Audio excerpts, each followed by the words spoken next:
So if we're talking about these loops here, we just said we're starting and ending at the origin right there. So we were solving this 1 minus sine 2 theta. So 0 is equal to 1 minus sine 2 theta. So sine of 2 theta is equal to 1. So therefore theta has to be pi over what? 4 comma a whole lot of other ones, right? So what does that tell you? It actually tells you that the slope of this tangent line right here is what degree measure? Pi over 4, right? So then you also know when it comes, so this thing goes around like this, and then it happens again right, I'll do it in a different color here, at blue here. What's this angle measure right there? 5 pi over 4, right? And then what is it if you go all the way around again? What would that be if you could keep on going all the way around? 9 pi over 4, like that. So this one right here goes from pi over 4 all the way to 5 pi over 4, and then Katie wrote it as 9 pi over 4 to 9 pi over 4. That's fine. The reason they wrote the answer like this, sorry, you see the reason they wrote it like this is they kept it between 0 and 2 pi, Katie. They wanted to keep all the values between 0 and 2 pi. That's the only reason they did that. You don't have to.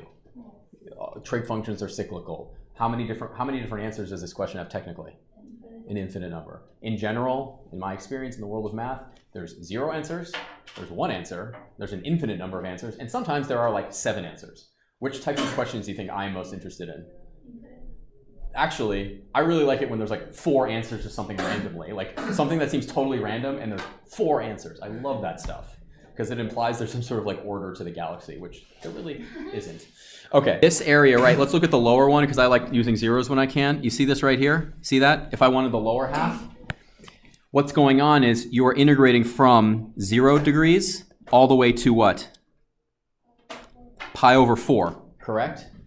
Each sector, if I were to highlight one sector, here's one of the sectors, right? I'm sweeping out that one, and then I sweep out the next one, and then I sweep out the next one, like that. You kind of see what I'm sweeping out right there? What's the formula? 1/2 integral from alpha to beta of r squared d theta. What is the r in this case? What is the lower function? This r goes right there, so it's 1/2 0 to pi over 4 2 sine theta. That would be just the shade, that would be just the red area right there, but we want the whole thing. So what do we need to multiply it by? Times 2. It cancels. What are you left with? 0 to pi over 4 sine squared theta d theta. This is absolutely a type of question they could ask you in a multiple choice section on the BC exam. And do you know what they'll do? Can you imagine what kind of answers they'll give you as potential answers? They'll give you this one, right? What else will they give you? Like pi over 4 to pi over 2. They'll change little things about it. Where did I not put? Oh, there's a square. Thank you. Yes, there should be a square right there. Yes. So are there lots of ways they could write this a little different? That looks real. Yeah, you gotta be very, very careful. Okay, now I get to pick one here. Theta going from yes all the way to from pi over 4 to pi over 2, right? But what would r be? Not a lot of numbers. Can I just do root 8 divided by root 18? Is that technically correct? Yeah. You can simplify it. I'm leaving it in unsimplified form so people can see it a little more clearly. But is it really easy just to say, oh, the radius is from 2 to 3? No, don't do that. Josh. If it went like this, like doot, doot, doot, doot, doot, doot, doot, doot, doot, doot, like that, then it would be like that. Or if it was dotted, like doot, doot, doot, doot, doot, like doesn't include. Oh, I see what you're saying. Both of them should be this. Yes. I'm sorry. They were different. Yes. It should be like that. Yes. Okay. As b approaches what? Yeah, so we wrote this a bunch on limit as b goes to infinity of the integral from 1 to b of 1 over x squared dx. Exactly. And then we would solve that. You are to this one out. So we separate it out. So another way to write this would be the limit as b goes to 2 from the left of the integral of 0 to b of x minus 2 to the negative 2 dx. So what would that integral actually be? It'd be limit as b goes to 2 from the left of what? X minus 2 to the what power? We're integrating negative 1. And then do I have to put something to the front of this? Negative 1, right? Is that correct? I think so, because when you take the derivative here, it kicks the negative down. It doesn't kick anything out, so you have to cancel that. Okay. So what does that mean? We now plug in b and 0. So what do we end up with? Negative b minus 2 to the what? Negative 1 minus what? Negative 0 minus 2 to the what? Negative 1. Mm-hmm. So let's simplify this. We have negative 1 over b minus 2 plus what? 1 over 2. It's negative 2 plus 1. It's plus 1 over 2, I think, right? Yeah. And what is this? The limit as b goes to 2 from the what? I totally wrote that in an awful way. Limit as b goes to 2 from the left. Are you sure it's plus 1 over 2? Yeah, because the negative and the negative, right? No. Oh, it's some negative, yeah, like that, right? There we go. Because it's going to be negative, it's this thing, 1 over that, and it's a negative. Either way, though, we don't really care about that, do we?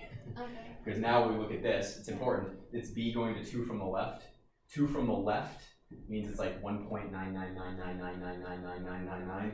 What's 1.99 minus 2 is going to be negative very, very, very small. So this thing right here, that thing goes right there, goes to negative small, right? So what does this thing go to? Positive infinity. So does this converge, this integral?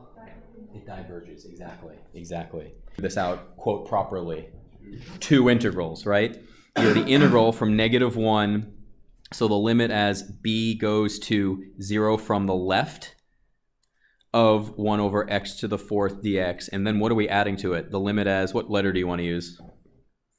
C. C goes to 0 from the right of c to what? 2 of 1 over x to the 4th dx. You need to do both of these things right here. You need to do both of them. So you do both of them and see what happens. You do both of them. It's a very similar analysis, and we suspect that it will converge. We suspect, but you actually have to do it out. Should we do it out? Who wants this to be done out? Vote. There we go. We got some voting here. So let's just, I don't want to write it again, so I'm going to write it as x to the negative 4 and x to the negative 4. So we have the limit as b goes to 0 from the left. What's the integral going to be? Negative 1 over 3 x to the, and we're doing that from negative 1 to what? B. And we're adding the limit as c goes to 0 from the right, and then it's the same integral, right? Of what? Negative 1 over 3 x to the negative 3 from 0 from the right, and what? 2, like that. So if we write this out, we end up with negative 1/3 b to the negative 3 minus a negative. So what is it going to be? Plus 1/3 negative 1 to the negative 3, like this. Is that okay? Did I do that right? I need some help tracking negative signs here. And then what am I adding to it? Negative 1/3, 2 to the negative 3. And then minus a negative is positive, so plus. Well, it's not. Wait. C. This goes. I'm sorry. Did I do something wrong here? No, I don't know. Oh, C is up here. It's not 2. What is it? It's not 2.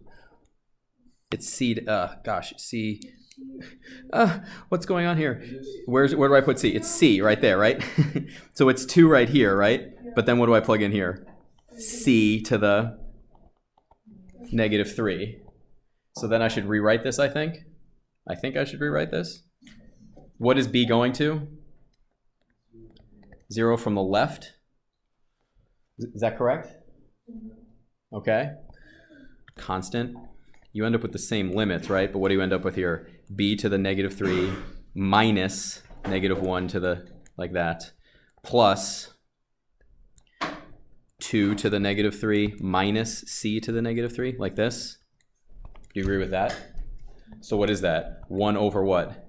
B cubed. Is that going to be minus or plus right there? It's going to be plus 1, right? Is that plus 1? Plus what here? 1 over 8, right? Minus 1 over C cubed.